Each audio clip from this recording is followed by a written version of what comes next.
अपने पिता के साथ एक जंगल में रहती थी। उसकी माँ को गुजरे हुए 2 साल हो चुके थे। एक दिन टुनटुनी के पिता बीमार पड़ गए। बीमारी की हालत में वो सोचने लगा, इतनी ज्यादा तबीयत खराब है, अगर मुझे कुछ हो गया तो टुनटुनी की देखभाल कौन करेगा। मैं आज ही अपने मालिक को बुलाऊंगा कि वो मेरी बेटी को गोद ले ले और उसकी अच्छी तरह से देखभाल करे। आखिर मैंने अपने मालिक की इतनी सेवा जो की है, मालिक मेरी बातों को नहीं टालेंगे। 2 दिन से बीमारी के कारण टुनटुनी का पिता टुन्नू काम पर नहीं जा रहा था। तब उसका मालिक कहता है, अरे टुन्नू, क्या हुआ भाई तुम्हें? तुम 2 दिनों से काम पर नहीं आ रहे हो, इसलिए मैं तुम्हें आज देखने के लिए आया हूँ। सेठ जी, अच्छा किया जो आप आ गए। मैं आज ही आपको याद कर रहा था। ऐसा लगता है अब मैं नहीं बचूंगा सेठ जी। ये मेरी बेटी है टुनटुनी। मैं चाहता था आप इसकी देखभाल करें। ठीक है टुन्नू, मैं अपनी पत्नी से पूछकर तुम्हें बताऊंगा। घर जाकर कड़कनाथ अपनी पत्नी सुंदरी कौवी को ये बात बताता है। सुंदरी कौवी, मेरे कारखाने में एक पक्षी काम करता है। आजकल वो बहुत बीमार है। वह चाहता है कि मैं उसकी बेटी को गोद ले लूं। क्या तुम उसके लिए राजी हो? अरे कड़कनाथ, क्या बात करते हो जी? हमारा तो खुद ही एक बेटा है कालू, और मैं वर्कर की बेटी को क्यों गोद लूं? ऊपर से उसके पढ़ाई का खर्चा, फिर उसकी शादी की चिंता। मुझे तो ये ठीक नहीं लग रहा है। अरे सुंदरी कौवी, तुम जरा दिमाग से सोचो। वो पक्षी जो कुछ ही दिन का मेहमान है, मैं इतना पागल थोड़ी ना हूँ कि मैं एक मजदूर की बेटी को गोद लेकर अपनी बेटी बना लूं। मैंने तो सोचा कि तुम्हें एक मुफ्त की नौकरानी मिल जाएगी। ये तो बिल्कुल पते की बात कही है आपने। अब कड़कनाथ टुनटुनी को लेने जाता है। अपने पिता से अलग होते समय टुनटुनी फूट फूट कर रोती है।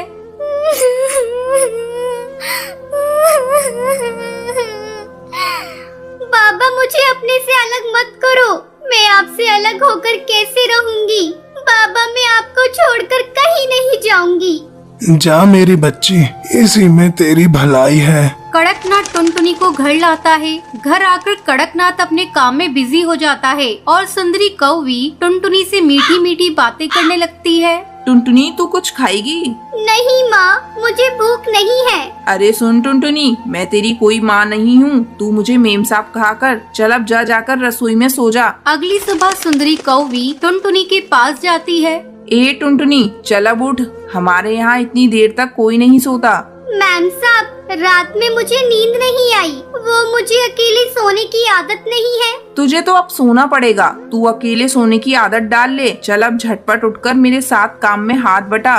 टुनटुनी सुंदरी के साथ काम में हाथ बटाने लगती है। शाम को कड़कनाथ जब ऑफिस से आता है, टुनटुनी, मेरे लिए ठंडा पानी लेकर आओ। अभी लाती हूँ साहब। ये लीजिए साहब। कैसा पानी है? मैंने तुम्हें ठंडा पानी लाने को कहा था और तूने नल का पानी लाकर मुझे दे दिया। सारा मूड खराब कर दिया। ये कहकर कड़कनाथ टुनटुनी को एक थप्पड़ लगा देता है। धीरे धीरे समय गुजरने लगता है। एक दिन कड़कनाथ को कारखाने में खबर मिलती है कि टुनटुनी के पिता की मौत हो गई। कड़कनाथ ये बात टुनटुनी को नहीं बताता। अब कड़कनाथ और उसकी पत्नी सुंदरी कौवी टुनटुनी पर पहले से भी ज्यादा अत्याचार करने लगते हैं। एक रात जब टुनटुनी सोई हुई थी, तब उसके सपने में उसके पिता आते हैं और उससे मिलने की इच्छा जाहिर करते हैं। बेटा, मैं तुमसे मिलना चाहता हूँ। काफी दिन तुझे देखे हुए हो गए।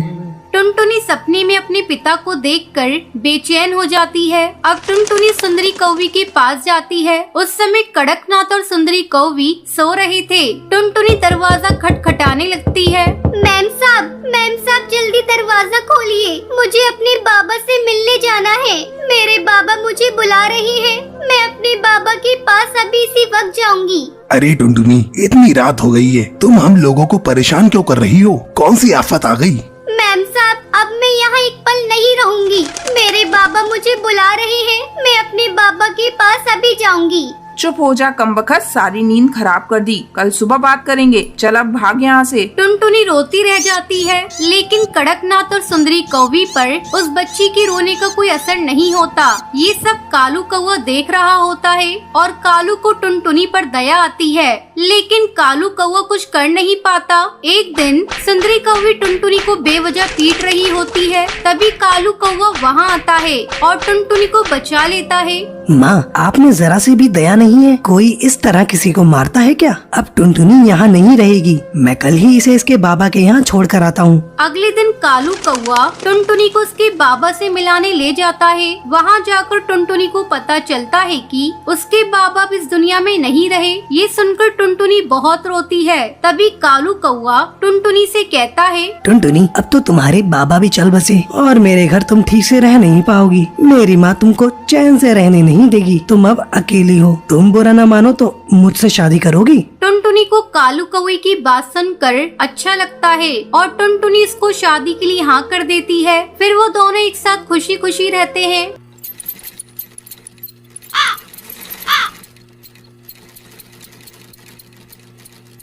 सुंदरवन जंगल में टुनटुनी चिड़िया अपनी माँ टूनी चिड़िया के साथ रहती थी। टुनटुनी चिड़िया को बचपन से ही सिलाई करने का बहुत शौक था।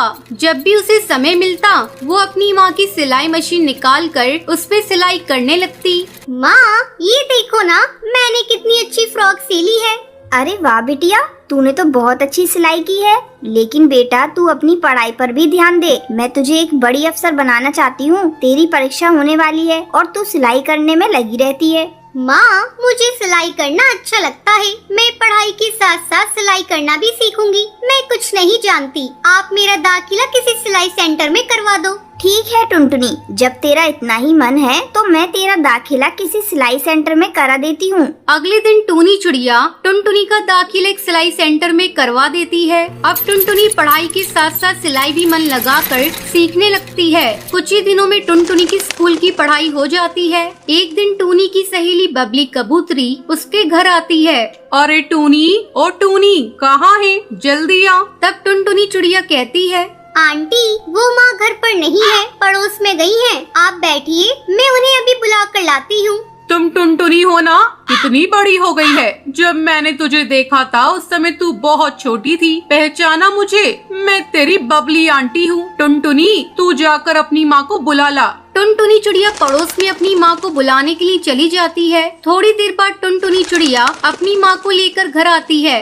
अरे बबली कबूतरी, तू कब आई? टुनटुनी, तू जाकर चाय बना ला। फिर टूनी चिड़िया बबली कबूतरी से बातें करने लगती है। बबली कबूतरी टूनी से कहती है, टूनी, तेरी बेटी बहुत प्यारी है। मैं इसे अपने घर की बहू बनाना चाहती हूँ। मेरा बेटा बंटी एक वकील है और उसके लिए मुझे तेरी बेटी जैसी ही एक संस्कारी बहू चाहिए थी। तेरी बेटी मुझे बहुत पसंद है। तुझे इस रिश्ते से कोई एतराज तो नहीं है ना? नहीं नहीं बबली कबूतरी, ये तुम कैसी बातें कर रही हो? मुझे इस रिश्ते से कोई एतराज नहीं है। मैं लाख कोशिश करके भी इतना अच्छा रिश्ता ढूंढ नहीं पाती। जल्दी टुनटुनी चिड़िया और बंटी कबूतर की शादी हो जाती है। शादी के कुछ ही दिन में टुनटुनी चिड़िया एक बच्चे की माँ बन जाती है। ससुराल में सभी लोग उससे खुश थे। एक दिन बंटी कबूतर टुनटुनी चिड़िया से कहता है, टुनटुनी, आज ऑफिस में कुछ ज्यादा ही काम है। मैं रात को देर से घर लौटूंगा, तो मेरा इंतजार मत करना। इतना कहकर बंटी कबूतर वहाँ से चला जाता है। लेकिन थोड़ी देर बाद कालू कौवा तेजी से उड़ता हुआ उसके घर आता है। गजब हो गया टुनटुनी बहन। जब बंटी कबूतर अपने ऑफिस जा रहा था तब एक बाज ने उस पर हमला कर दिया, जिसमें उसकी मौत हो गई। इतना सुनते ही टुनटुनी चिड़िया रोने लगती है।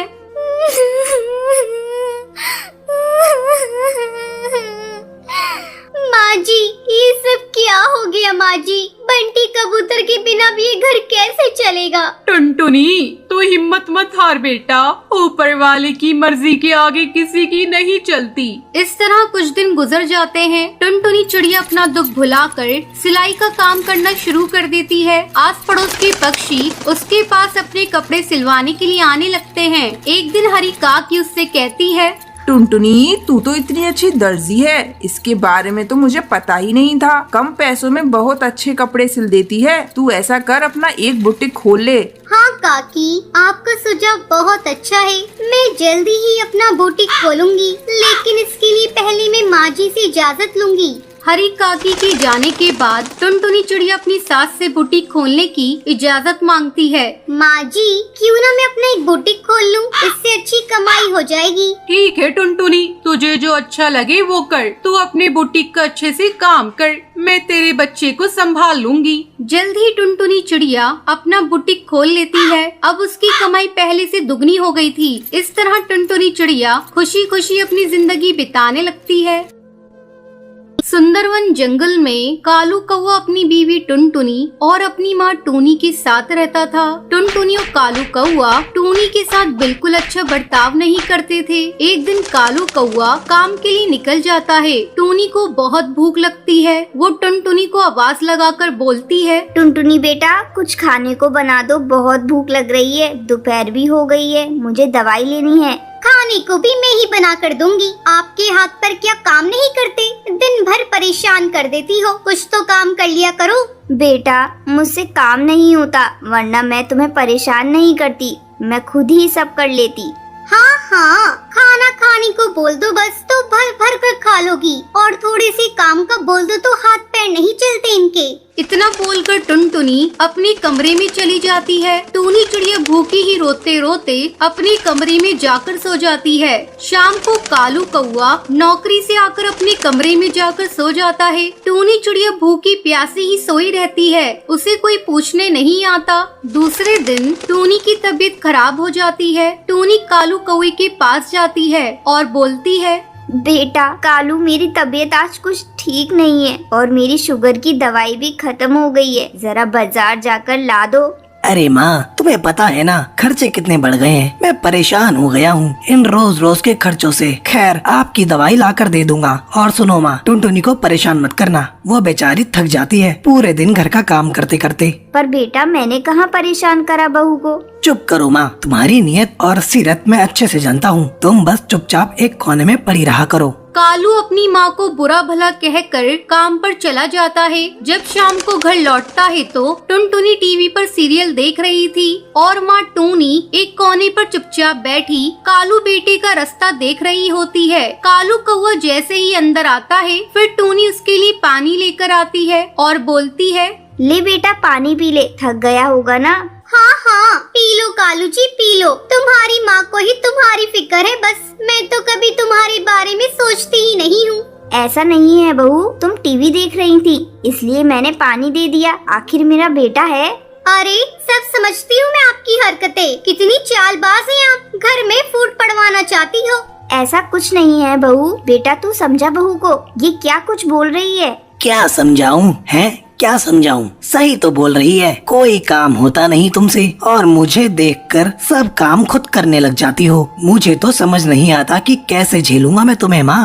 मैं तो कहती हूँ इनको ना किसी वृद्धाश्रम में छोड़ाओ, जान खा रखी है इस बुढ़िया ने। हाँ, सुबह ही किसी वृद्धाश्रम में ले जाता हूँ। बेटा मैं कहीं नहीं जाना चाहती, मुझे अपने से दूर मत कर, मैं मर जाऊंगी। तुम्हें जाना ही पड़ेगा माँ, तुम इस घर में रहने लायक नहीं हो। तुम्हें इज्जत की रोटी हजम नहीं होती माँ, और न तुम हमें ठीक से रोटी खाने देती हो। अब हम ही इस घर को छोड़ देंगे, बस यही चाहती हो ना। कालू कौवे की बातें सुनकर टूनी रोते रोते बोलती है,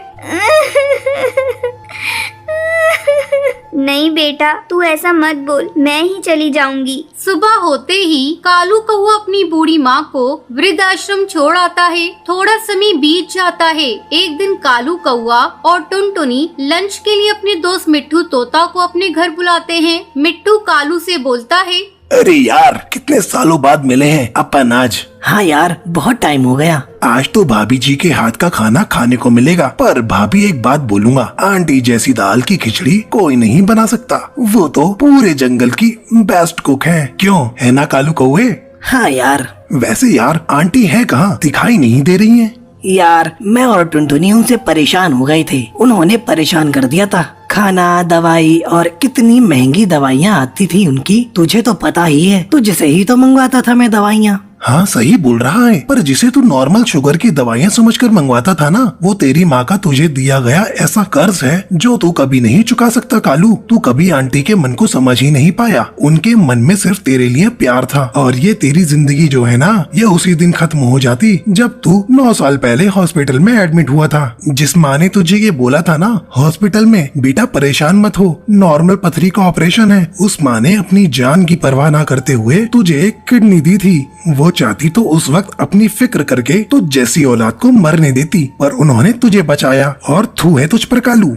मिट्ठू की बातें सुनकर कालू की आंखों से आंसू बहने लगते हैं। दूसरे दिन ही कालू कौआ सुबह सुबह अपनी माँ को लेने आश्रम पहुँच जाता है। आश्रम में टूनी की तबीयत बहुत खराब होती है और वो बस कालू को ही याद करती रहती है। डॉक्टर कालू को देखते ही बोलती है, कैसे बेटी हैं आप जो अपनी माँ को इतनी तकलीफ में भी यहाँ छोड़ गए। वो आपको इतना याद कर रही है और आप अपने ही जीवन में मस्त हैं। आप जैसे लोगों को अपनी माँ का जरा भी ख्याल नहीं होता। डॉक्टर आप उन्हें ऐसे मत डांटिए, उनकी कोई गलती नहीं है, वो तो मैं ही बार बार बीमार पड़ती रहती हूँ। देखा कितनी अच्छी माँ है, तुम्हारी गलतियों को भी अपनी गलती बता रही है। तुम धन्य हो जो तुम्हारे पास माँ है। इस दुनिया में ऐसे भी पक्षी हैं जिनके पास माँ का साया तक नहीं होता। डॉक्टर की बातें सुनकर कालू अपनी माँ टूनी को रोते रोते गले लगाता है और बोलता है, माँ मुझे माफ कर दे माँ, मैं तेरे कर्जों को कैसे उतारूं? माँ मैंने तुझसे बहुत बुरा बर्ताव किया। माँ जी मैंने भी बहुत बुरी तरह से आपको परेशान किया, मुझे माफ कर दीजिए माँ जी। अरे मेरे बच्चों, माँ कभी अपने बच्चों से नाराज होती है? मैं तो बस हमेशा तुम्हें खुश देखना चाहती हूँ। और फिर तीनों खुशी खुशी घर आ जाते हैं।